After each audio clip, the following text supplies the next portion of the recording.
Ini kemarin saya agak lama menjawab karena masih sibuk ngaji kilatan, di mana adat para kiai memang mengajar full ketika Ramadan, beberapa kitab, beberapa literatur, tapi alhamdulillah ini masih ada sisa-sisa energi untuk ikut ngaji bareng di acara Santri Gayeng.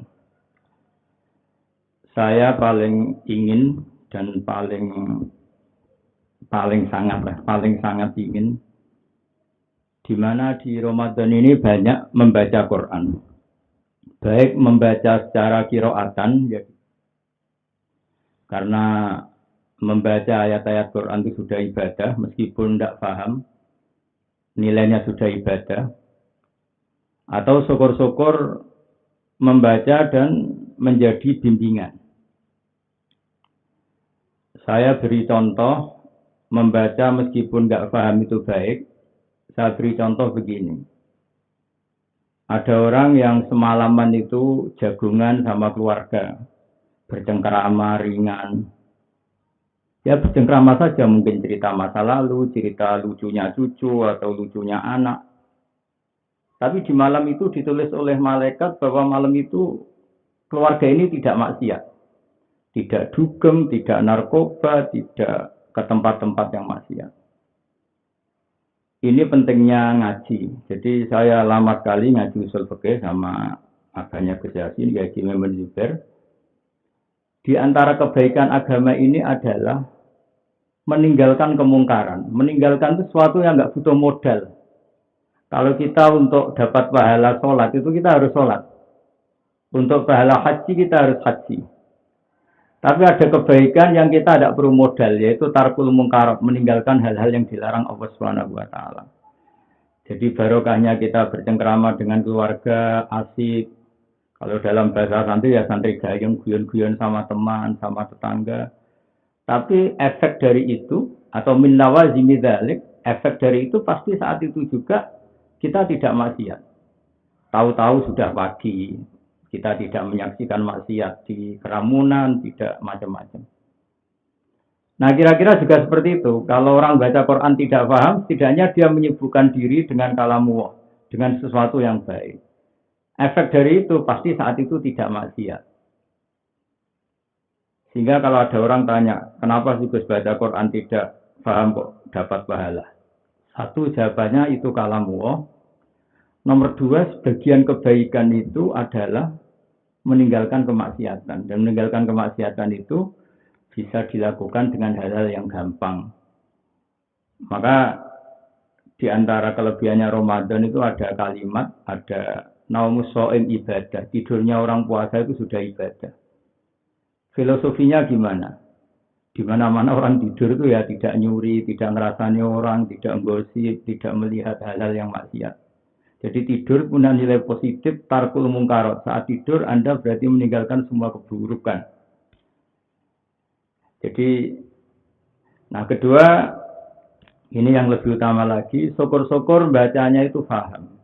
Paham itu artinya ngerti ya, sesuai kapasitas masing-masing. Saya ini mulai kecil sampai sekarang, masih ngaji Quran, juga masih belajar, juga masih terus mencari ilmu. Di antara cara-cara Allah untuk menjelaskan manusia, itu pakai al-amsal. Al-amsal itu maknanya analogi yang mudah difahami manusia. Sehingga di surat Waqiah misalnya, kita dari surat-surat yang terkenal, Allah itu dengan sangat mengharukan, padahal Allah adalah Tuhan. Jadi dengan sangat mengharukan ngendikan nahnu khalaqnakum falaula tusaddiqun.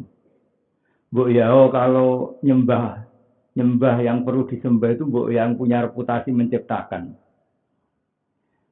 Intinya Allah itu ingin mengajari kita. Pertama Allah cerita tentang kualifikasi jadi Tuhan. Itu Allah sangat fair sekali. Kita misalnya baca di awal juz 26. Allah mempersilahkan orang berpikir terbuka. Sampai Allah ngendikan, Qul ara'aytum ma tad'una min dunillah, aruni madza khalaqu minal ardi am lahum syirkun fis samawati. Oke, Anda silakan mempertuhankan selain saya, kata Allah. Oke, Anda silakan mempertuhankan selain Allah. Tapi aruni wada kholaku minal ardi. Lalu yang kalian pertuhankan itu reputasinya apa? Ketika langit diciptakan. Aruni wada kholaku minal ardi. Orang-orang yang kalian tuhankan itu reputasinya apa ketika bumi saya ciptakan? Misalnya orang kafir Mekah menyembah Lata, Uzza, Hubal. Apa mereka ikut menciptakan bumi? Orang Mesir dulu menyembah Fir'aun. Apakah Fir'aun ikut menciptakan bumi yang lahirnya saja di bumi? Sehingga terus dengan kesadaran-kesadaran itu, orang akan kembali ke Allah Subhanahu wa Ta'ala. Sehingga dalam cerita-cerita di tafsir, salah pahamnya Fir'aun itu belum sembuh atau tidak mau sembuh. Ketika Nabi Musa ditanya, "Wama Rabbul Alamin?" Lalu Tuhan semesta alam itu siapa Musa? Nabi Musa menjawab, Rabbus samawati wal ardi, yang nuhani langit dan bumi. Itu Fir'aun masih bisa ngeles begini. Soal bumi kata Fir'aun, ma'alim tulakum min ilahi ghairi. Setahu saya jalan-jalan di mana-mana dituhankan saya. Karena pas itu Fir'aun penguasa Mesir. Nah soal Tuhan langit kata ini yang paling parah dari Fir'aun. Juga bahaya bagi kita. Saya ulang lagi juga bahaya bagi kita. Dia bilang ke Haman. Haman itu arsitekturnya Fir'aun yang bagian nangani bangunan. Ya Haman ibnili sorhal la'ali abdul asbab. Haman saya bikinkan piramida yang setinggi-tingginya. Saya mau naik ke sana. Kemudian saya ingin melihat Tuhannya Musa. La'ali attali'u ila ilahi Musa. Saya akan melihat Tuhannya Musa. Apa betul ada di langit? Nah, ini sama-sama repot. Saya katakan bahaya bagi kita begini. Andai kan Fir'aun itu berkeyakinan Tuhan kita di langit dan dia naik betul, itu pasti tidak melihat Allah. Kita yang Muslim saja tidak bisa melihat Allah, apalagi Fir'aun. Dan kalau tidak melihat, dia akan berpikiran Tuhan itu tidak ada. Ini kan repot. Padahal dia bikin piramida itu supaya melihat Tuhannya Musa, sementara Fir'aun tidak akan mungkin melihat Tuhan. Kita saja tidak mungkin, apalagi Fir'aun. Maka di sini dibutuhkan kecerdasan. Ini pentingnya Nabi. Nabi itu di antara sifatnya harus fatonah, punya kecerdasan. Sidik, amanah, tabligh, fatonah. Jadi definisi Tuhannya langit dan bumi itu Fir'aun masih nggak mau sembuh dari kesesatannya. Akhirnya Nabi Musa beralih argumentasi. Dan itu cukup menyudutkan Fir'aun, yaitu dengan mengatakan Rabbukum wa Rabbu abaikumul awwalin, yaitu yang menuhani kamu dan yang menuhani leluhur kamu. Akhirnya di komunitas itu, di rapat itu, karena pas itu banyak pengawalnya, juga banyak punggawanya, kalau sekarang mungkin ya banyak kabinetnya. Tuhan itu siapa Musa? Yang nuhani nenek moyang kamu.